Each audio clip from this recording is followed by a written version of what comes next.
This is the fall garden, and I cultivated it a few weeks ago and planted the seeds, and I don't use any fertilizer or anything because I use weeds for cover crops and garden refuse. I just turn them under. I try not to keep my soil bare ever. And as you can see, it's only been a few weeks and I've already got harvestable and more than harvestable, really lush mustards, red Russian kale, collards, and daikon radish. Got 100-foot rows of each, and we've got nice looking turnips, of course. They're pretty good size and they're going to get bigger. We're going to have a very cold night coming very soon. I don't know what night it is, tomorrow or the next night. It's going to be -3 Celsius or 26 Fahrenheit. And that means it's going to be quite a bit below freezing. So I'm not really worried about having to kill these weeds by cultivating them this time of year. So this is a good time of year to enrich my garden. These weeds will all be killed by frost because this is all naturalized goosegrass and crabgrass that's between these rows. It just comes up on its own. And during the summer though, I'll have to cultivate it to get rid of the weeds, but just a little. And this is all amaranth, small kinds. I can make those into popcorn. Anyway, the seeds. Here's some native, well, not native, naturalized. Nothing's native, it's all naturalized. Everything in the world is. This is tomatillas that have just grown from seeds that I actually planted about, I would say, well, maybe 7 years ago, and they haven't grown at all. And now that I cultivated, the seeds decided to come up and start growing. They can actually go dormant that long. It's pretty neat. I've got them coming up here and there, and I really like them. They're great. And my tomatoes were a failure because I was doing the root stout garden and I was unable to get the water to penetrate through the mulch. Anyhow, I've got a lot of stuff here going on. Here's some of the purple top turnips. They're splitting on the top, but they're pretty good sized. Got a lot of them. And here's the daikon radishes. They're already ready to harvest, everything is. But see, it can freeze and it won't hurt these until it gets really cold. So this is a winter garden. I think I'll be able to be eating out of this garden until probably the middle of January, maybe, or the end of January, and then it'll all die. And this will all be bare ground because everything will just get eaten by the non-hibernating voles and stuff on warm days, and the cold will just disintegrate it. Anyway, I just wanted you to see my garden and how this is an update, because the last time you saw it, it was just bare dirt on my last video. So anyway, back to the old cultivation thing. And see, here's these little wild tomatoes. Some of them turned out yellow and some of them turned out red.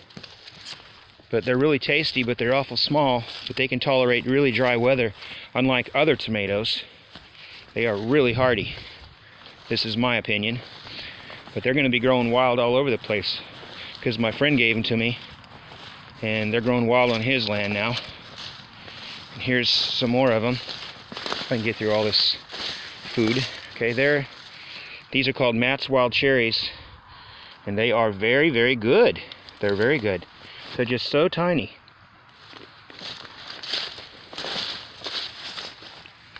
Okay, I got to get out of here. I'll show you my menaces. If I don't keep this garden fenced in, my goats will get in here. And see, I use these cattle panels on stakes for things like beans and tomatoes to grow on. So I got a long row of them, so they're out of the way of the tractor, and I can plant what I want on them and rotate. Sometimes I might want to grow beans on the trellises. Sometimes I might want to grow cucumbers in one spot, or just tomatoes. And so as long as you just keep growing different things, it just keeps getting better.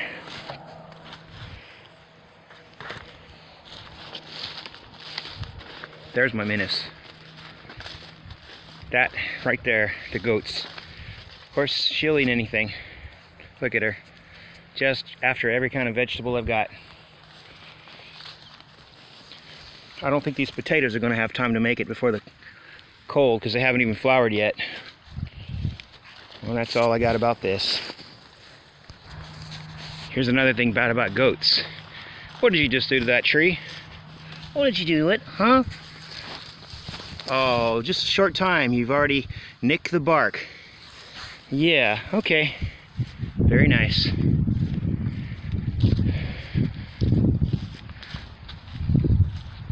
Just a pond.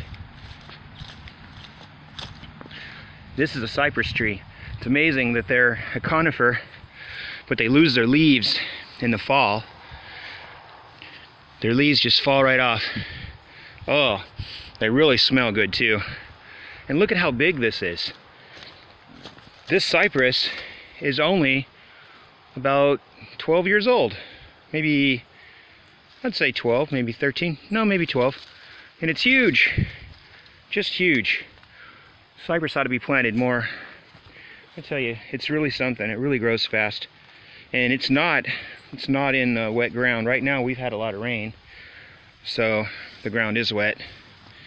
Anyway, got a rubber snake over here. I divide my paddocks for my horses just by one strand of barbed wire. This is the gate, and this keeps them from opening up the gate. They're kind of scared of snakes. This way I got a post here and a post here, so I can divide the pond in two. You just move the gate to that post when I want them on this side, and to that post when I want them on that side. And in the springtime, this bamboo really starts shooting up, but during the winter, it's an evergreen, so it doesn't grow, but it sure gives those horses lots to eat. I think the short bamboo is one of the best crops for horses. See, they can break the tall stuff and it comes back like this, and they can eat that in the wintertime. They love bamboo. Every herbivore does. They can't eat the big thick stalks, but they can sure break them if they want to.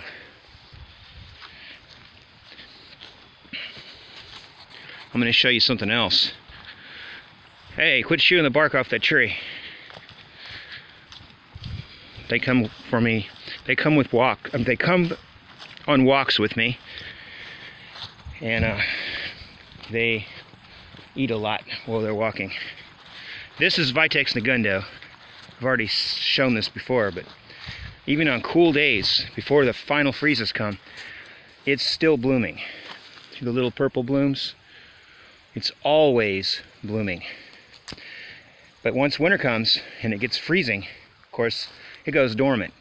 But it's the only plant that I know of that'll continuously bloom, just constantly, and provide the bees with something all the time. Of course, it needs rain to put out nectar, but look at this. Imagine a plant that's been blooming ever since spring came. All summer, all spring, and all fall. The goldenrods and the asters are already past. They're gone. There's nothing else out there right now. But this Vitex is still going on strong. Still going strong. I saw a bee up on top, but it's a cold day. They're not really out right now. Where are you? Where's some bees? Don't see a bee. Not today. Well, not right now. It's still a little early.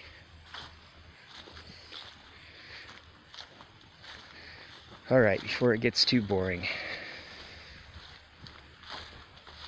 Maybe the little one has something. You can see the top of it. Oh, I just saw a bee fly away. Well, it's not a good day for bees. That's the way it goes. It's just a fly. Right there. I hear one, but I don't see it. Enough of that.